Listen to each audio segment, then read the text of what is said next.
अस्सलाम वालेकुम स्टूडेंट्स। आज का जो हमारा नया आर्टिकल है दैट इज़ पावर। पावर से पहले हम लोगों ने पिछले आर्टिकल्स में डिस्कस किया था वर्क को। वर्क को हम लोगों ने डिफ़ाइन किया था कि जो वर्क होता है वो ये होता है कि जब किसी भी बॉडी पर फोर्स लगती है और वो उस बॉडी को डिस्प्लेस करवा देती है और उसमें ओरिएंटेशन का भी जिक्र है एफ और डी के दरमियान में, तो उस टाइम पर हम कहते हैं कि बॉडी पर वर्क हुआ। अब वर्क के साथ एक कबाहत है, एक मसला ये है कि वर्क हमें ये नहीं बताता कि जो फोर्स किसी भी बॉडी पर लगी या वो जो बॉडी डिस्प्लेस हुई उसको कितना टाइम लगा। मींस के टाइम जो इंटरवल है वो वर्क के कॉन्सेप्ट में नहीं, तो इसलिए हम लोग फिर डिफ़ाइन करने जा रहे हैं एक न्यू टर्म को जो ये बताएगी कि इतने टाइम में ये काम हुआ। तो that new term is called power. So हम पावर को क्या कहेंगे?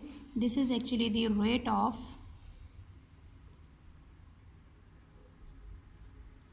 Of change of work is called power, या आप ये भी कह सकते हैं the rate of doing work is called power. हम इसको भी पावर कह सकते हैं। अब फॉर्मूला जो है इसका ये है, पावर को हम P से डिनोट करते हैं and this is delta W over delta T।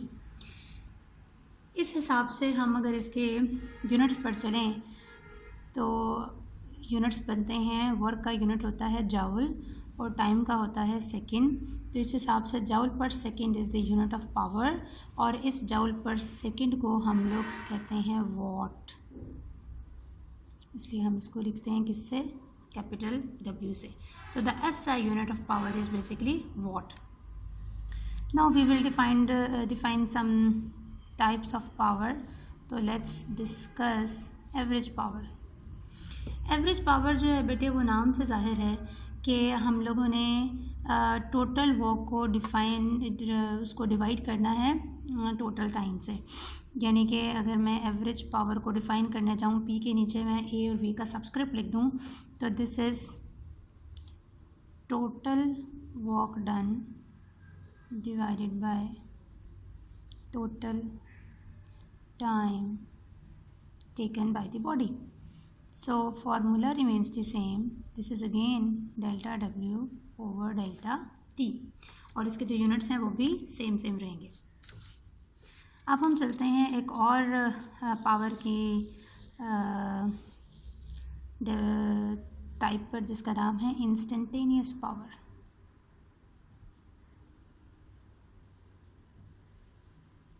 बेटे ये जो इंस्टेंटेनियस पावर है, इसमें जो लफ्ज़ है इंस्टेंटेनियस, इसका मतलब होता है लम्हाती। यानी कि जब आप वक्त का दौरानिया बहुत छोटा कर दें तो उस इंतहाई छोटे टाइम के इंटरवल पर जो वर्क किया जाता है हम उसे इंस्टेंटेनियस पावर कहते हैं।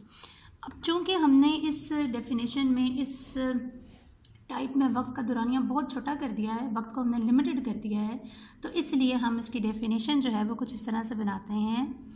The limiting value of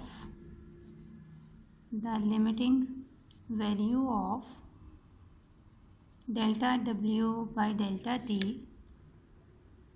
where delta T approaches to 0 is called instantaneous power।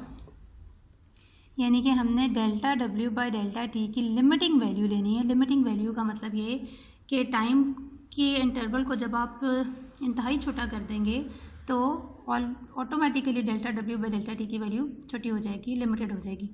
तो इस delta W by delta T की limiting value where delta T approaches to 0 कि जब टाइम का दौरानिया बहुत छोटा होकर इतना छोटा हो जाए कि वो ज़ीरो को अप्रोच कर रहा हो, ज़ीरो ना हो मगर ज़ीरो के लगभग हो, तो हम उसको इंस्टेंटेनियस पावर के नाम से देखते हैं। तो इंस्टेंटेनियस पावर का जो फॉर्मूला है P instantaneous is equal to limit लगानी है। लिमिट अब हमने किस पे लगाई है, डेल्टा टी पर, और formula remains the same, delta W by delta T. अब बच्चों हम लोग देखने जा रहे हैं relation between power and velocity.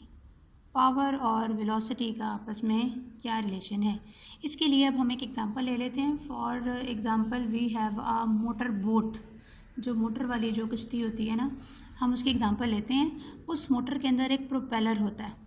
वो जो प्रोपेलर है वो बोट के इर्द गिर्द का जो पानी है उसके ऊपर एक फ़ोर्स लगाता है, कांस्टेंट फोर्स, और वो जो पानी है वो फिर उस बोट पर इर्द गिर्द से एक फ़ोर्स लगाता है, जिसकी वजह से जो हमारी बोट है वो कांस्टेंट वेलोसिटी से मूव करती है।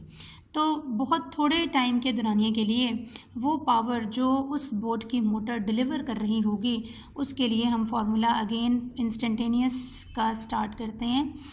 P इंस्टेंटेनियस बराबर है limit of delta W by delta T where time interval approaches to 0। अब हम जानते हैं, हमने पिछले आर्टिकल में पढ़ा कि डेल्टा W तो बराबर होता है F इंटू डेल्टा D के। अब बेटे यहाँ पर और तलब बात ये है कि डेल्टा लगा हुआ W के साथ, इसका मतलब है चेंज इन वर्क। अब वर्क में तब्दीली तब हो सकती है जब आप फोर्स को तब्दील करें या डिस्प्लेसमेंट को तब्दील करें, यानी कि या डेल्टा D के साथ लगाएं या डेल्टा F के साथ लगाएं। But the problem is this कि ये जो फार्मूला है W का F डॉट D, ये होता है कांस्टेंट फोर्स के लिए, जैसा कि आपने पहले आर्टिकल में पढ़ा। जब फोर्स कांस्टेंट है तो हम डेल्टा इस F के साथ नहीं लगा सकते। इट मीन्स कि डिस्प्लेसमेंट में इस तब्दीली की वजह से जो वर्क है वो चेंज हो रहा है, इसलिए आपने गलती से भी कभी F के साथ डेल्टा नहीं लगाना। You have to write delta with displacement D। Now we are going to put this delta W value in instantaneous power formula. तो this is limit delta T approaches to 0, यह आ जाएगा F dot delta D over delta T। अब मैं अगर इस फॉर्मूले में F डॉट को थोड़ा सा अलग कर लूँ और ब्रैकेट्स में मैं लिख सकती हूँ limit of delta T approaches to 0 that is delta D by delta T। अगर आप गौर करें बेटे तो this is the rate of change of displacement. Delta D by delta T को हम क्या करते हैं, rate of change of displacement. अब rate of change of displacement को तो हम वेलोसिटी कहते हैं।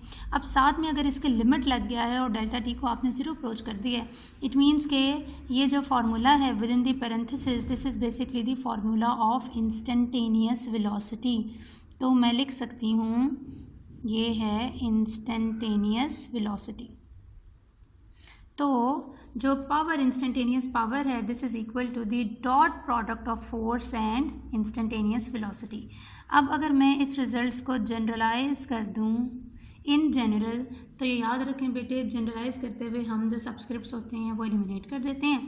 तो in general power is basically the dot product of force and velocity. तो हेंस हम लोग यहाँ पर एक और जो डेफिनेशन है पावर की वो जो है वो लिख सकते हैं कि the dot product of force and velocity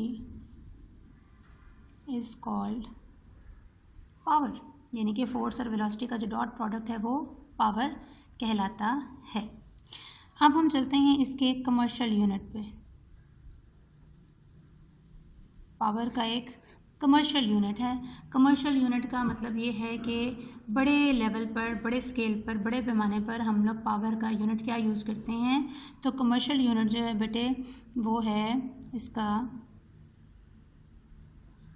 kilo watt. अब चूँकि पावर का फॉर्मूला है W बाई T, अगर मैं P और T को ज़रब दे दूँ तो this is equal to W। अगर मैं इस पावर का यूनिट ले लूँ किलो वॉट और टाइम का यूनिट सेकंड की बजाय ओवर ले लूँ और इस वर्क को मैं एनर्जी लिख लूँ, तो इट मीन्स कि जो एनर्जी का यूनिट है वो किलो वॉट आवर है। अब ये कौन सी एनर्जी है, ये कोई भी एनर्जी हो सकती है, ये मैकेनिकल एनर्जी